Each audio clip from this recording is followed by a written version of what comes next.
Des dommages et intérêts, c'est ce que réclame Nafissatou Diallo à Dominique Strauss-Kahn dans la procédure civile de New York. Aux États-Unis, même si une personne échappe à la prison, au pénal, elle peut être poursuivie au civil et condamnée à payer des réparations pour préjudice. Les deux volets sont indépendants et au civil, le jury populaire n'a pas besoin d'une intime conviction pour condamner l'accusé. Il ne faut pas être très certain, il faut seulement penser que la probabilité est plus forte. Autre différence, le juge peut accepter des témoignages qui ne seraient pas admissibles dans un procès pénal, par exemple des déclarations privées ou données à la presse.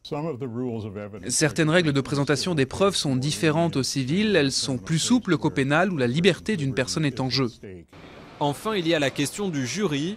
L'avocat de Nafissatou Diallo a choisi de déposer sa plainte dans le Bronx, l'immense quartier pauvre de New York où seulement 10% des habitants sont blancs.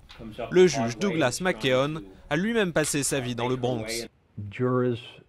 Les jurés du Bronx viennent en général d'un milieu défavorisé et ils sont souvent plus généreux qu'ailleurs dans les verdicts qu'ils rendent au civil.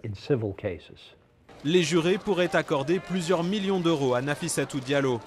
Dans les prochains mois, les deux parties peuvent toujours négocier un arrangement financier pour éviter le procès.